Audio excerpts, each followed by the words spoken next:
Hey guys, what's going on, dudes? It is David here. We are back with another NFL 7-round mock draft for my Atlanta Falcons. Now, the Super Bowl is officially done. It is the NFL offseason, which means I think in about a month's time, it's going to be free agency, and that's when we're going to really see the Falcons, how they're going to spend their money, who they get, and then when it comes to the draft, that's really when the mock drafts are going to start picking up.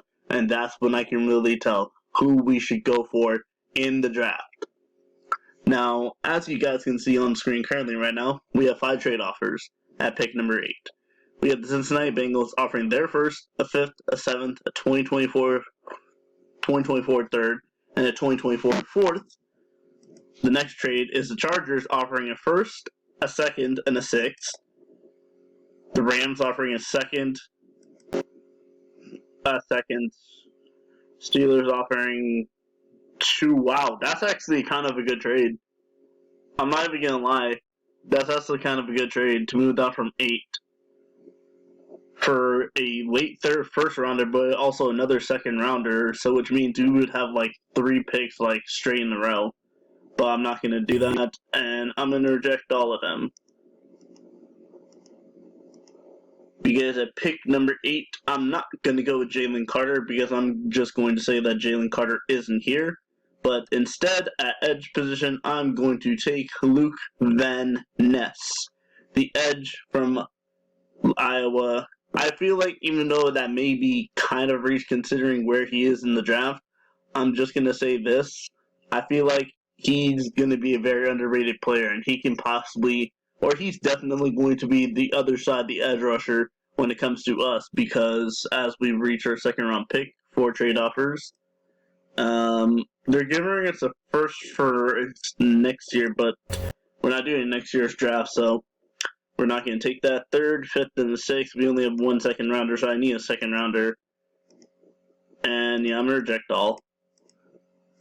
And this is going to be the position where, or the time where we look at possibly getting a cornerback, and if we can't get a cornerback, I'm going to take a defensive lineman.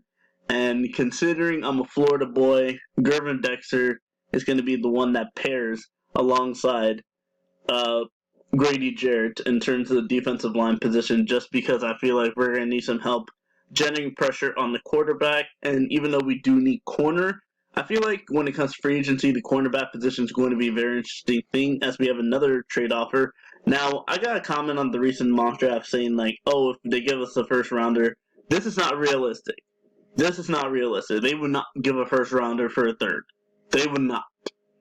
So we're not going to do any of these trades. San Francisco giving us a first and second rounder for a third would not be realistic, so I'm just going to reject. But now we look at the board. Noah Sewell is still here. Chris Smith, Julius Brents, KYU Blue Kelly, and that's going to be my pick.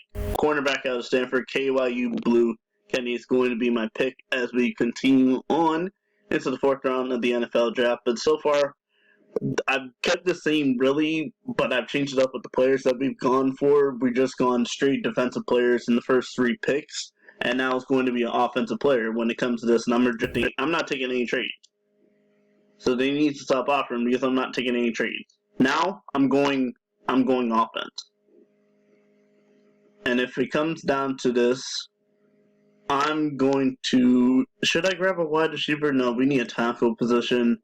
I'm going to take Blake Freeland, offensive tackle out of BYU at pick 110 as we're back on the board with our second 4th round pick, and I feel like this one needs to be a wide receiver. And I'm going to take Tyler Scott out of Cincinnati to make Desmond Ridder more comfortable when it comes to the wide receiver position. But still, I mean, so far our board, I feel like we've gone positions of need: edge, defensive lineman, cornerback, tackle, wide receiver. So, yeah, I feel like this draft is going pretty good. I think the next pick really needs to be a linebacker or possibly even a safety just for depth. So, and I think we only have 1 5th-round pick. So, I'm not taking any of these trades. Yeah, I think the next position needs to be a linebacker. I'm going to take Ivan Pace out of Cincinnati for our next pick in the draft, which leads us with 2 picks left in the 7th round.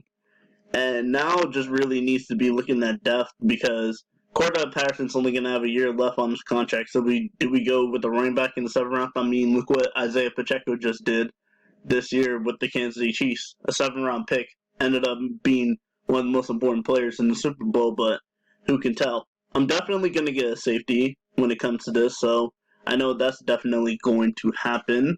So I think our first pick is going to be a safety, and I'm going to take Tyke Smith, safety out of Georgia, which will leave us with 1 pick left in the 2023 NFL Mock Draft for the Atlanta Falcons. It's been a pretty quick one, but I mean, let's look over the picks really, and let's talk about some of the picks. Luke Van Ness, Gervin Dexter, KYU Blue Kelly, Blake Freeland, Tyler Scott, Ivan Pace Jr., and Tyke Smith. Luke Van Ness is definitely, I'm going to say this, I know I'm going to get comments. They're going to say that Luke Van Ness is a definite reach.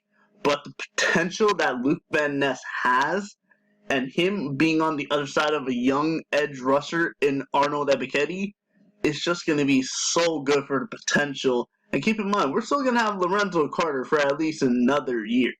We're going to have Lorenzo Carter for at least another year. So even if he doesn't start, he still can get in there and get some plays in. And Arnold Ebiketie, towards the end of the season, started playing better and getting some sacks. So the Falcons' pass rush is going to be good. Gervin Dexter. Now, I'm not going to lie, 90% of this I took as a Florida bias. But Grady Jarrett, I think he doesn't play defensive tackle anymore. I think they really have him on the defensive line. I think he should really be playing defensive tackle. But if we really need somebody to play nose tackle, then Gervin Dexter is a very good choice. And he's a very good young player that can possibly replace Grady Jarrett if we end up down the line trading Grady Jarrett, or even possibly this offseason trading Grady Jarrett. KYU Blue Kelly, I think it's self-explanatory. We need cornerback help because AJ Terrell is not going to be able to do it all on his own.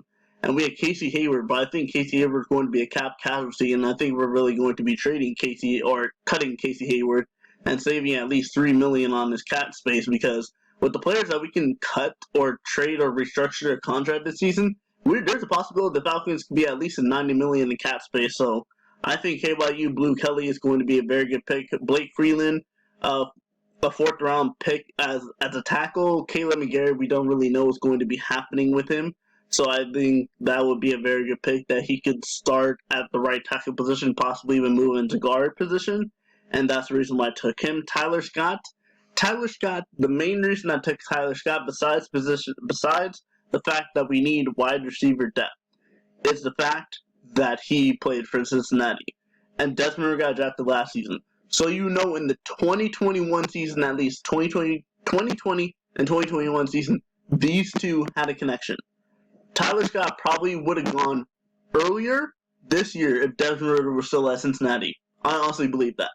He would have gone earlier had he still been in Cincinnati. And I think that this is the reason why Tyler Scott has fallen down. Because Desmond Ridder left Cincinnati and the quarterback production went down. So with Tyler Scott heading to Atlanta to Desmond Ridder, he could possibly be wide receiver number 3, Zacchaeus number 2 or number 3. Tyler Scott even has a potential of becoming a number 2 wide receiver the way, if he develops a good connection the way he had with Desmond Ridder when he was at Cincinnati, then Tyler Scott can definitely become a number 2 wide receiver. He's definitely not going to be a number 1, but he can definitely be a number 2. Ivan Pace Jr., linebacker position, I went mainly for depth. And Tyke Smith was mainly depth. Because linebacker position and the safety positions are 2 positions I really don't think we really need to look back. Especially the linebacker position. Michael Walker had a breakout season. Rashaan Evans should get at least a contract extension. And then Trey Anderson, who looked like he had very good potential when it comes to the rest of the season that he played. It's just overall good picks. And then safety position, Jalen Hawkins played an underrated season. I think Richie Grant had a better season than his rookie season last season, or his second year season last season. Was his rookie season last season? His rookie season his second season last season. So his third season, he had a better production. But that's the reason why I went with all these picks. I just really wanted to get onto this before I get into the final pick. because after this, I'm not really getting an opportunity to. I mean, I really will, but the next pick in the NFL draft is going to be an interesting one. Justin Shorter from Florida. We could take another. Now, I'm doing this based off the fact that Isaiah Pacheco did what he did. I'm going to take a running back in the 7th round. Now, who I take in the 7th round is going to be very easy. I think we're going to take not a running back in the 7th round. Y'all thought I was going to take a running back in the 7th round. I'm taking an edge rusher in the 7th round, adding to the amount of pressure that we can possibly generate on the quarterback, as Justin Shorter went to the Kansas City Chiefs. But this is it for our draft. Luke Van Ness, Gervin Dexter, KYU, Blue Kelly, Blake Freeland, Tyler Scott, Ivan Pace Jr., Tyke Smith, Robert Beal. And that is it for our 2023 NFL Mock Draft for the Atlanta Falcons. I will see you guys all next week.